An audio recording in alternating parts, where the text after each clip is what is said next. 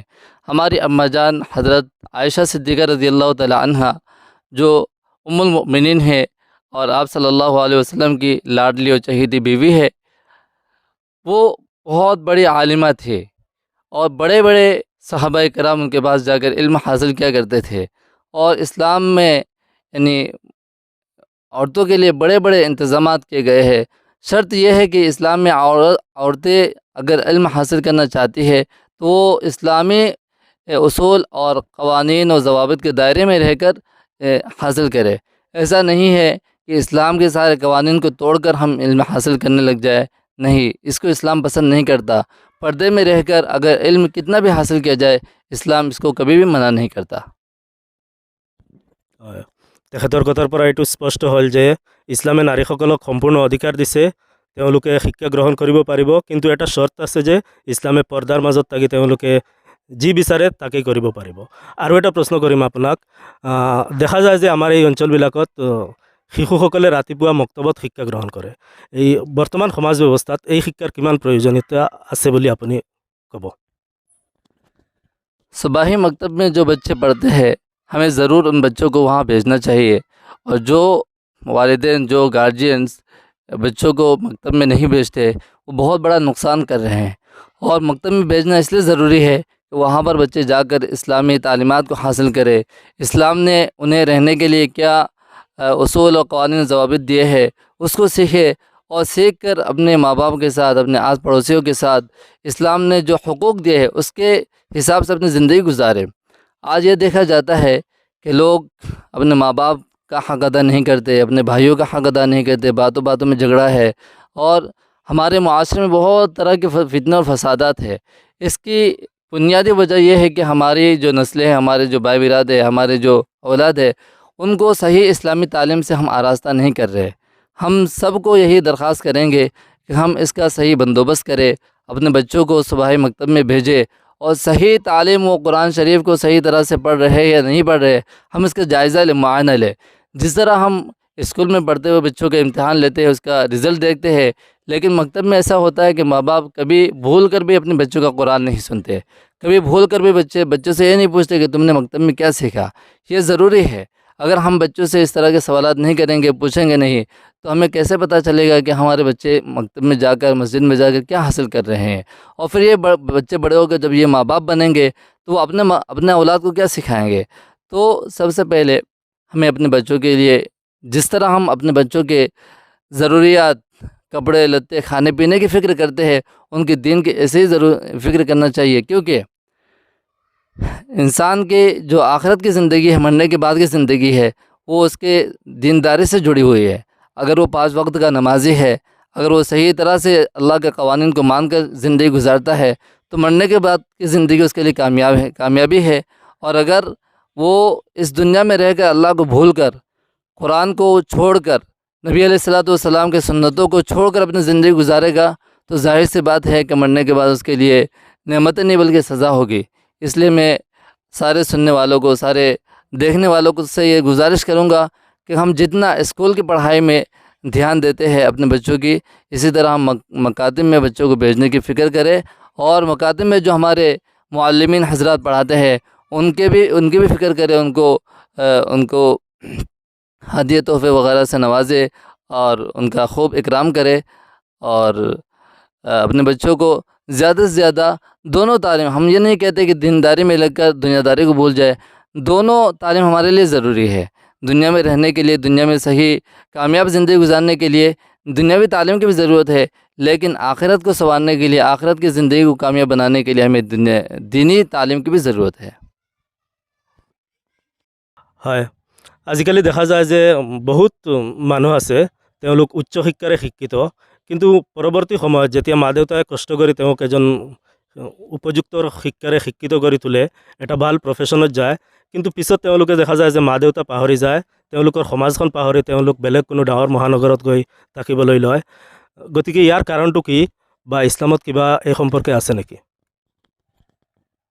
بہت اچھا سوال ہے کہ ماں باپ محنت کر کے بچوں کو بڑا پالتے پوستے بڑا کرتے ہیں، اچھی تعلیم دلاتے ہیں، اس کے بعد بچے بڑے ہونے کے بعد ماں باپ کو بھول جاتے ہیں یا ماں باپ کی ناقدری کرتے ہیں۔ اس سلسلے میں قرآن کریم کا صاف اعلان ہے۔ اللہ رب العزت فرماتے ہیں وَلَا تَقُلْ لَهُمَا أُفٍّ وَلَا تَنْهَرْهُمَا وَقُلْ لَهُمَا قَوْلًا كَرِيمًا، کہ ماں باپ کو تم اتنا تکلیف یعنی اف تک کہنے کی ان کو زحمت نہ دو، یعنی اگر تم سے اس طرح کی وہ تکلیف میں نہ ہو کہ وہ ان کو اف کہنا پڑے۔ وَقُلْ لَهُمَا قَوْلًا كَرِيمًا، ان کے ساتھ نرم بات کرو۔ لیکن آج کل جو ہمارے سماج میں، ہمارے معاشرے میں یہ دیکھا جاتا ہے کہ بچے اپنے ماں باپ کو گالے تک دیتے ہیں، مارتے پیٹتے ہیں۔ تو میں سارے دیکھنے سننے والوں سے یہ گزارش کروں گا کہ اگر آپ اپنے ماں باپ کی خدمت نہیں کر رہے ہیں، اگر آپ اپنے ماں باپ کا دھیان نہیں رکھ رہے، ان کی دیکھ بھال نہیں کر رہے، تو آپ اپنے آنے والے سمے کے لیے، آنے والے وقت میں آپ تیار ہو جائے، یقیناً آپ کے بچے بھی اس سے برا سلوک آپ کے ساتھ کرنے والے ہیں۔ اور دنیا میں تو آپ کو یہ سزا ملے گی ہی ملے گی، لیکن آخرت میں آپ کو اس کے کیا سزا ہوگی یہ ہم نہیں کہہ سکتے۔ اس لیے حدیث میں آتا ہے کہ 3 گناہ ایسے ہیں کہ جن کی سزا اللہ دنیا میں بھی دیتے ہیں اور آخرت میں بھی دیتے ہیں۔ اس میں سے ایک گناہ تو یہ ہے کہ انسان اپنے ماں باپ کی نافرمانی کرے، ماں باپ کو ستائے، ماں باپ کی بات نہ مانے۔ اور جو سارے ماں باپ سے میں یہ کہنا چاہوں گا کہ ہمارے اولاد جو نافرمان ہوتے ہیں، اس کا بھی ایک ریزن ہے، ایک کارن ہے، ایک وجہ ہے۔ وہ یہ ہے کہ ہم جب اللہ کے نافرمان ہوتے ہیں، ہم جب اللہ کو بھول کر اپنی زندگی گزارتے ہیں، نماز چھوڑتے ہیں، روزے چھوڑتے ہیں، اللہ کے احکام کے مطابق اپنی زندگی نہیں گزار رہے ہوتے ہیں، پردہ نہیں کرتے اور بہت ساری حرام کاموں میں ملوث ہوتے ہیں، تو اللہ تعالی ہمارے اولاد کو ہمارا نافرمان کر دیتا ہے۔ تو بات دونوں طرف سے ہے۔ اولاد کی بھی ذمہ داری یہ ہے کہ اپنے ماں باپ کا خیال رکھے، اور ماں باپ کی ذمہ داری یہ ہے کہ وہ اپنے آپ کو گناہوں سے بچائے۔ آج کل جو دیکھا جاتا ہے تو جو نئے جوڑے ہیں، نئے پیرنٹس ہیں، وہ بالکل ہی نمازوں سے غافل ہے۔ ہماری مائیں، جو پہلے کی مائیں ہیں، آج سے 20-25 سال پہلے، وہ برابر نماز پڑھتی تھی اور آج بھی پڑھتی ہے، لیکن اس کے باوجود آج ان کے اولاد نافرمان ہمیں نظر آتی ہے۔ لیکن آج جو ماں باپ بالکل ہی نمازوں سے، دینداری سے غافل ہے، ان کا کیا حشر ہوگا جب ان کے بچے بڑے ہوں گے۔ تو آج کل ہمارے یہ جو گرمی اور یہ جو بارش کا نہ ہونا، ابھی بارش کا موسم ہے پھر بھی اتنی گرمی شدت کی پڑ رہی ہے کہ برداشت کرنا مشکل ہو رہا ہے۔ اس کے وجہ کیا ہے، کارن کیا ہے؟ اس کا سب سے بڑا مجھے جو سمجھ میں آتا ہے وہ ہماری نافرمانی ہے۔ ہماری مسجدیں اللہ تعالیٰ کی عبادت سے ویران ہیں۔ مسجدوں میں جائے تو دیکھا جاتا ہے کہ مسجدوں میں مصلی، نماز پڑھنے والے نہیں ہیں۔ فجر کی نماز میں تو 2-4 آدمی کے علاوہ کوئی بھی مسجد کو نہیں جاتا۔ اس لیے میں سارے لوگوں سے درخواست کروں گا، جتنے بھی اس بیان کو سن رہے دیکھ رہے، تو سارے لوگوں سے درخواست کروں گا کہ مسجدوں میں جائے، اپنے آپ کو دیندار بنائے۔ انشاءاللہ آپ کی اولاد آپ کی باتوں کو مانیں گی، آپ کی فرمانبرداری کرے گی، اور آپ کا دنیا بھی سنور جائے گا اور آخرت میں بھی اللہ تبارک و تعالی آپ کو کامیابی سے ہمکنار کرے گا انشاءاللہ۔ ধন্যবাদ জনাইছোঁ। আপোনালোকে শুনা পালে যে বৰ্তমান শিক্ষিত মানুহেও যে মা দেউতাসকলক অৱহেলা কৰে, তাৰ বিষয়ে তেখেতে আপোনালোকক বুজাই দিছে। ধন্যবাদ জনাইছোঁ। পৰৱৰ্তী সময়ত লগ পাম। ধন্যবাদ।